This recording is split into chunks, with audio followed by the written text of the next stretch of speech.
वो। स्वामी श्री हरदास जी महाराज कहते हैं, संपूर्ण जीवन में एक बार भी ठाकुर जी का भजन गा लिया, वृंदावन रस को गा लिया, स्वामी जी कहते हैं उसकी अधोगति जीवन में नहीं हो सकती।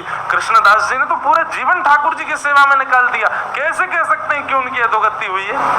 स्वामी जी को बहुत चिंता हुई इस बात को सुनकर के, ये तो गलत है कि श्री हितरवंश महाप्रभु, गोपाल भट्ट गोस्वामी जी, श्री रूप सनातन जी और श्री हरिराम व्यास जी, ऐसे अनेक रसिक जन सब आए निधिवन में, और निधिवन में एक पूरी गोष्ठी बैठी कि भैया ऐसे ऐसे ये तो भक्ति पर प्रश्न चिन्ह उठ रहा है, कृष्णदास जी की अधोगति हो गई, वो प्रेत बन गए, बड़ा लोग बाग तो भक्ति करने से डर रहे हैं, मंदिर जाने से यूं कह रहे हैं, कुछ फायदा ना है भैया, कृष्णदास कुआं में गिर गो। स्वामी जी बोले अब हम ही को कुछ करना पड़ेगा। तो बोले क्या करें? ब्रजवासीन की मंडली बुलावें कि सब ब्रजवासीन को बुलावें, 84 को उसमें निमंत्रण भेजें कि सब निधिवन में आओ, पंगत पावे, तब आपका जो प्रवचन करो। स्वामी श्री हरदास जी बोले ना, ब्रजवासीन से कहा लड़नो, ब्रजवासीन को कहा समझानो, अब तो लड़ेंगे हम श्रीनाथ जी से, श्रीनाथ जी से लड़वे जाएंगे। और महाराज यहाँ पर श्री हितरवंश महाप्रभु, स्वामी श्री हरदास जी महाराज और श्री हरिराम व्यास जी, गोपाल भट्ट गोस्वामी, रूप सनातन गोस्वामी, ऐसे ऐसे अनेक आचार्य सब अपनी भक्त मंडलियों को लेकर के निकल पड़े वृंदावन से गोवर्धन की ओर। श्रीनाथ जी को मिलवे जा रहे, वहां पर श्रीनाथ जी का श्रृंगार कर रहे थे श्री गोसाई विठलनाथ जी गिरिराज जी में, और जैसे श्रृंगार करने लगे श्री जी बाबा ने घबरा से गए। तो गोसाई जी बोले जय जय काय गो, ये आपको मोह ऐसो काय को उतर रहा है और ये हाथ पांव काय कांप रहे हैं? बोले अरे ये सबरे आ रहे हैं।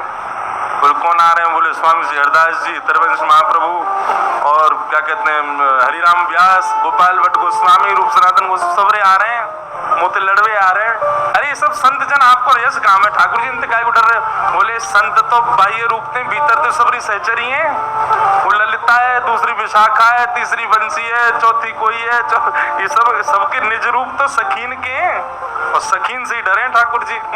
स्वामी श्री हरदास जी महाराज और सब रसिक जन जा रहे हैं, पूरा वृंदावन और जो जो गांव बीच में पड़े सब जगह महाराज स्वागत सत्कार होवे, सब लोग आकर के प्रणाम करें। अब फोन तो थे नहीं, फोटोज तो थे नहीं कि भाई सबन को बस नाम सुने सबने स्वामी श्री हरदास जी, नाम सुने सबन ने गोपाल भट्ट गोस्वामी, नाम सुने हरिराम व्यास। अब जो जो काम ते निकले तो काम बारे बेचारे हाथ जोड़ खड़े, अब ये ना पता है कौन सा कौन। हरिराम व्यास जी आगे आगे जा रहे हैं और आगे आगे जाके बता रहे हैं, सुनो पतरे से होंगे ऐसो यहाँ नाक तिलक लगा रखो, वो स्वामी श्री हरदास जी हैं, और उनके संग आ रहे होंगे, उनको ऐसा तिलक होगा, वो श्री हितरवंश महाप्रभु हैं, और श्री गौड़िया वैष्णव संप्रदाय तिलक गोपाल भट्ट गोस्वामी है, वो रूप सनातन गोस्वामी है, उनमें वो ठाकुर जी प्रकट किए। तो जब सब रसिक जन आवे तो सब ब्रजवासी भोले भाले सब उनको प्रणाम करें। और फिर एक के बोले कि हमने तो सुनी एक हरिराम व्यास भी आए हुए, वो कहाँ है? हरिराम व्यास जी तो परिचय देते, तो फिर स्वामी जी परिचय देते, आपके बगल में जो खड़े हैं जुगल किशोर को जिनने प्रकट किया हरिराम व्यास है।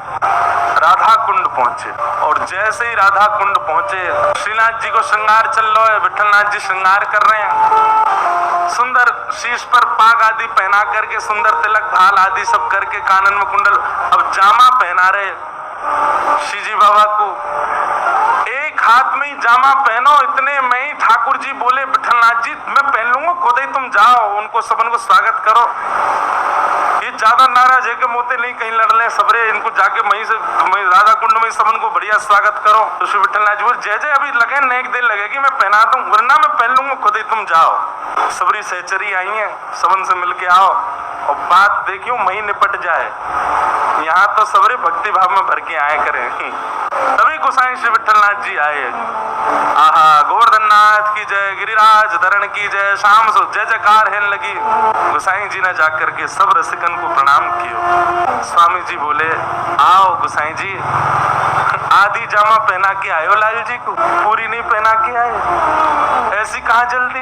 अरे नहीं बढ़िया तो तैयार करके आते, हम कछु कह थोड़ी रहे, मिलवे तो आए, ऐसो काब है। गोसाई जी के नेत्र सजल हो गए, बोले आपके भाव साम्राज्य को प्रणाम है स्वामी जी, आप सब जानते हैं, आपको सब पता है कहाँ कैसो कौन श्रृंगार कहाँ भाव में करे, क्योंकि कल मैंने कहा ना, ललिता जी सबके मन की जानती हैं, वो ललिता जी स्वामी जी हैं, सब जानती हैं। बोले आधी जामा पहना के भागिया है, पूरी पहनाया थे। चर्चा हुई, वहां बैठ करके सब समाधान आदि की बातें हुई। बोले क्या किया जाए, कैसे ब्रजवासियों को बताया जाए कि भाई मृत्यु किसी के वश में थोड़ी, ऐसा थोड़ी कि केवल भजन करने वाला और सब प्रकार से ठाकुर जी को भजने वाले की कभी अकाल मृत्यु नहीं हो सकती। स्वामी जी बोले देखो मृत्यु अकाल हो सकती है पर गति अधोगति नहीं हो सकती। श्री विठलनाथ जी बोले कि जय जय, आपकी बात तो सही है पर आपने जो ये भाव कहे ये भी उचित है, पर ये बात समाज को कैसे समझाई जाए, समाज को तो प्रमाण चाहिए। गोसाई जी बोले यहीं बैठे बैठे बात करोगे कि जामा आधो पहना के आए उनके पास ले चलोगे, अब ले चलो। और सब रसिकन को श्री विठलनाथ जी लेकर के जतिपुरा आए। और महाराज जी ऐसा सुंदर वर्णन है कि जैसे ही जतिपुरा पहुंचे स्वामी श्री हरदास जी महाराज ऊपर एक तरफ बैठ करके श्रीमद वल्लभाचार्य जी महाराज चिंतन कर रहे थे, ध्यान कर रहे थे।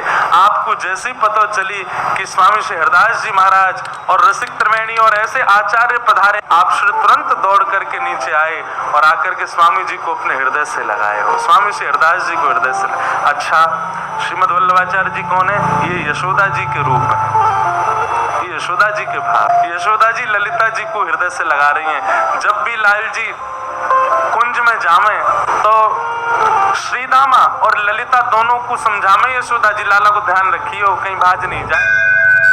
श्रीमद वल्लभाचार्य जी ने हृदय से लगाया। अच्छा, सबके नेत्र सजल है रहे हैं या दृश्य को देख के, और सबको बोले आओ अपने प्राणेश के दर्शन आपको करावे, अपने प्राण प्रियतम के आपको दर्शन करावे, चलो। और सब रसिकन को लेकर के श्रीनाथ जी के मंदिर में पहुंचे। श्री जी बाबा के नेत्र नीचे क्यों हैं? मूल भाव तो महाराज जी कि श्री जी को दर्शन कर रहे हैं, गिरिराज पर्वत धारण किया, श्री जी सामने खड़ी हैं तो श्री जी को दर्शन कर रहे हैं। ठाकुर जी बार बार नजर उठा के देख रहे हैं, आ रही हैं सबरी, आ रही हैं सबरी, आगे लड़ंगी मोते कि तुमने अपने भक्त की ऐसी गति करवा दी और ऐसा हल्ला मचवा दियो पूरे। तो जैसे ही स्वामी जी सामने आए, ठाकुर जी ने अपने नेत्र नीचे कर लिए। स्वामी जी नीचे से देख रहे हैं ठाकुर जी को, ऐसे देख रहे हैं। नीचे कहाँ देख रहे हो? ऊपर देखो। बड़ी मधुर बात। निकुंज नायक श्री गोवर्धन नाथ जी के दर्शन करके सब रसिक जन मोहित है गए और बार बार कह रहे हैं, अरे विठलनाथ जी, हे श्री वल्लभाचार्य जी, आपके भाग्य की कही ना जाए। कैसे ठाकुर जी प्रकट किए, कैसे लाल जी आपके यहाँ विराज रहे हैं, कैसा सुंदर रूप है, कैसे सुंदर हाथ है, कैसे सुंदर मुख है, कैसी सुंदर ग्रीवा, सब रूप को वर्णन। वहीं बैठे बैठे पद गा दिए सब रसिकन ने। अब जिस चर्चा के लिए सब एकत्रित हुए थे वो चर्चा फिर प्रकट हुई। बोले क्या करें, पूरे ब्रजवासियों में डर बैठ गया और ये तो बहुत गलत बात है कि ऐसे भजनानंदी के बारे में ऐसी अनर्गल बातें कही जा रही, भूत बन गए। बताओ, भजनानंदी कोई भूत बन सकता है? जिसने अपने जीवन भर तिलक लगाया हो, जिसने जीवन भर कंठी पहनी हो, जीवन भर नाम जप किया, जीवन भर सेवा, वो भूत कैसे बन सकता है? सब लोग ढूंढने लगे स्वामी जी कहाँ हैं, तो देखा स्वामी जी बिल्कुल श्री जी बाबा के सामने बैठे हैं और अपलक नेत्रों से निहार रहे हैं। पितृवंश महाप्रभु गए, बोले स्वामी जी चर्चा है रही है, आज्ञा करो। स्वामी जी ठाकुर जी को देखते देखते अपलक नेत्रन से ही बोले, 4 घड़ी के भीतर भीतर उत्तर आ जाएगा कृष्णदास कहाँ। 4 घड़ी प्रतीक्षा करो, 1 घड़ी में 24 मिनट होते हैं। और ऐसा कहकर के स्वामी जी तो अपनी लीला में चले गए।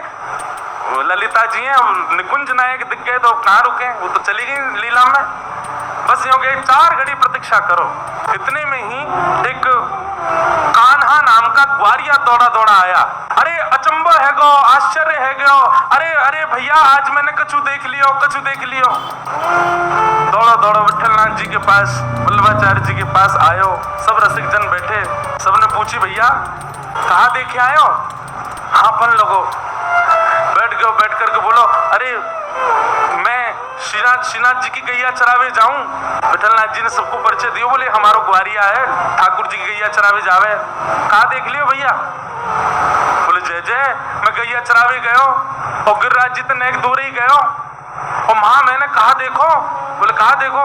बोले दूर दूर कृष्णदास जी डोल रहे। सबके चित्त में भय आ गया। बोले कहीं ये सत्य तो नहीं है कि वो भूत ही बन गए?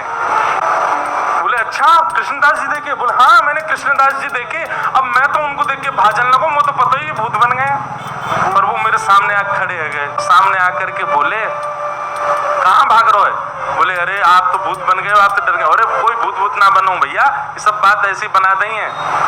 बोले आपकी मृत्यु तो है? बोले हाँ मैं ठाकुर जी की सेवा में हूँ। और बोले उन्होंने मुझको प्रत्यक्ष बताया कि भैया ठाकुर जी ने मुझको अपनी गौचारण लीला में प्रवेश करा लियो है।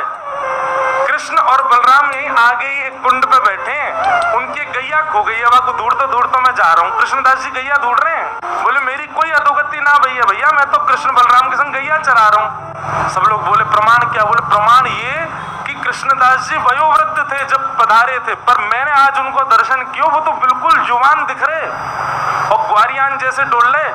मैंने उनसे कही कि भैया मैं सबन को जाकर के बताऊंगा, मेरी बात तो कौन भरोसा करेगा? तो कृष्णदास जी ने मुझको एक बात बताई है। विठलनाथ जी बोले कहा बताई? बोले उन्होंने कही है कि विठलनाथ जी से जाके कहियो मेरो आसन जहां रखो है वह आसन को उठा के नीचे खुदाई करेंगे तो 1 लाख स्वर्ण की मुद्रा मिलेंगी। अब ये बात मैं ही तो को बता सकूं और कोई ना बता सके, तो ये प्रमाण है कि मेरी अधोगति ना भई है, मेरी सदगति भई है। मैं तो श्री ठाकुर जी की निकुंज में प्रवेश कर गया हूँ, ठाकुर जी के संग गौचारण कर रहा हूँ। अरे भैया ठाकुर जी गौचारण कहीं और थोड़ी करें या प्रत्यक्ष वृंदावन में करें, तो या को मतलब ये थोड़ी है कि मैं कहीं और चलो जाऊंगा या प्रत्यक्ष वृंदावन में ही रहूंगा। कृष्णदास जी ने कान्हा को बताई। सब लोगों ने जब बात सुनी बोले अच्छा अच्छा कृष्णदास जी का आसन कहाँ है? बोले चलो। सब रसिक त्रिवेणी और सब महापुरुष विठलनाथ जी के साथ में उनके आसन पर गए और आसन उठा के मैं खुदाई करवाई तो भीतर 1 लाख सोने की मोहर मिली। और उससे ये बात प्रमाणित हो गई कि श्री कृष्णदास जी कोई भूत प्रेत नहीं बने भैया, ठाकुर जी के यश गावे वारे ठाकुर जी के निकुंज में ही प्रवेश करें, ठाकुर जी के नाम से अपने माथे पर छाप रखवे वारे इनकी अधोगति होगी कभी? नित्य उर्दपुंड लगावे वारे, नित्य तिलक लगावे वारे, नित्य ठाकुर जी की छाप से घूमवे वारे, अपने हाथन में करमाला लेकर के मुख से हरिनाम संकीर्तन करवे वारे, ब्रज में निवास करवे वारे इनकी अधोगति ना होवे। तभी कान्हा ग्वारिया ने बताई, बोले कि कृष्णदास जी ने एक आज्ञा और दी कि विठलनाथ जी से कहियो या से हमारे लाडले लाल के श्रृंगार बनवा देंगे। ये 1 लाख जो सोने की मोहर है यहाँ से लाडले लाल को श्रृंगार बने और थोड़ी बहुत जो राशि बच जाए वहां से सब ब्रजवासी इनकी सुंदर पंगति करवा दें, भोजन भंडारों करवा में। सब ब्रजवासी इकट्ठे हुए और सबके सामने रसिक जनन ने प्रत्यक्ष सोने की मोहर दिखा करके सबको ये बता दी भैया कि कृष्णदास की अधोगति नहीं हुई है, सदगति भैया वो निकुंज में है, ठाकुर जी की गैया चरा रहे हैं।